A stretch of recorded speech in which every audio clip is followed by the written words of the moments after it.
মানে বর্তমানকে নিয়ে থাকতে হবে, অতীতের? অবশ্যই আমি তার এই কথার সমর্থন করি, এই যেটা সে সব শেষে বলল।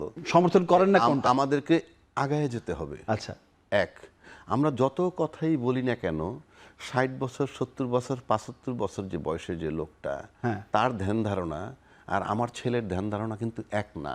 এই প্রজন্মের ধ্যান ধারণা এক না।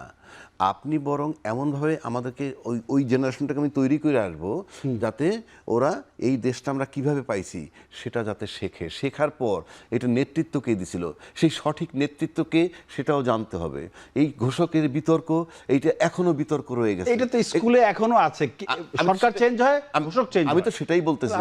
কালকে আমি ক্ষমতায় আসবো তো স্বাধীনতার ঘোষক আমি, পরশুদিন আরেকজন যাবে তো স্বাধীন।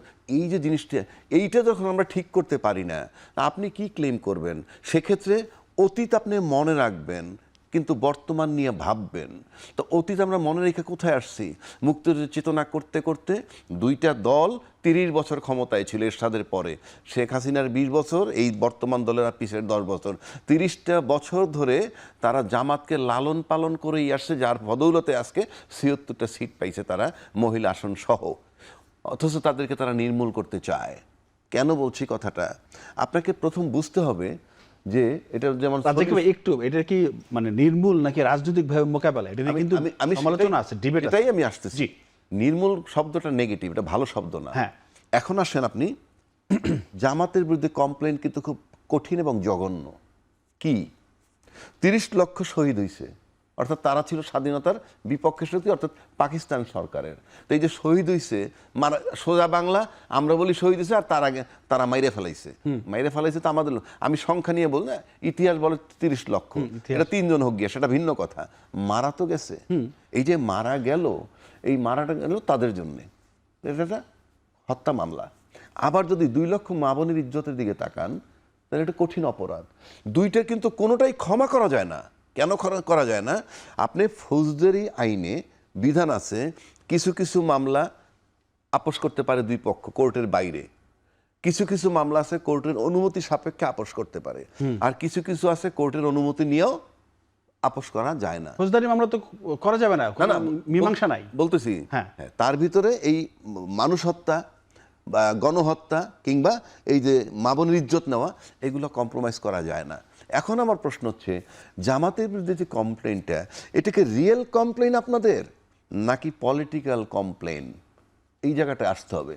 If it is a real complain, আপনারা পলিটিক্যাল কমপ্লেনের থেকে সরে আসবেন, রিয়েল কমপ্লেনে থাকবেন এবং বিচার করতে হবে। আর যদি বিচার করতে ব্যর্থ হন, আমি জামাতের ক্ষমা করতে রাজি না, বরং আপনি বিচার করতে ব্যর্থ হইলে আপনাদেরকে বলতে হবে আমরা ব্যর্থ বিচার করতে। তা নাহলে আপনার সমস্যাটা কোথায়?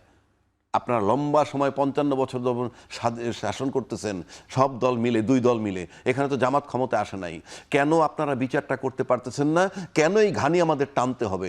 হয় আপনারা পরিষ্কার তাদের বিচার করবেন, বিচার করে এটারে নেবেন, আর নয়তো বলবেন আপনারা বিচার করতে ব্যর্থ। এই যে আপনারা খালি বলুন তাদের অপরাধের ক্ষমা নাই, আপনাদের ক্ষমা করতে বলছে কে? আমরা তো মানবতা বিরোধী অপরাধের বিচার করছি না? কয়টা? 6 জন না 8 জন ফাঁসি দিই, ফাইন, উই অ্যাপ্রিসিয়েট ইট। একই কায়দায় আমি আজকে আবারও বলছি, আপনারা যদি তাদের বিচার করতে না পারেন, আপনাদেরকে বলতে হবে আমরা বিচার করতে ব্যর্থ, এবং কেন ব্যর্থ সেটা আপনাকে বলতে হবে, এবং এটার কৈফিয়ত দিতে হবে জাতিকে। নয়তো আপনারা এইভাবে চিৎকার করবেন না, বিভাজন তৈরি করবেন না। এই যে খালি এটা আমি আবারও বলছি, এটা রিয়েল কমপ্লেন না পলিটিক্যাল কমপ্লেন, আপনাকে সেই একটা জায়গায় আসতে হবে। If it is real complain, there is no question of excuse, এবং আপনাদের সেই বিচার করে জাতিকে দেখাইতে হবে। না দেখাইতে পারলে আপনি বলতে হবে আমাদের ব্যর্থ।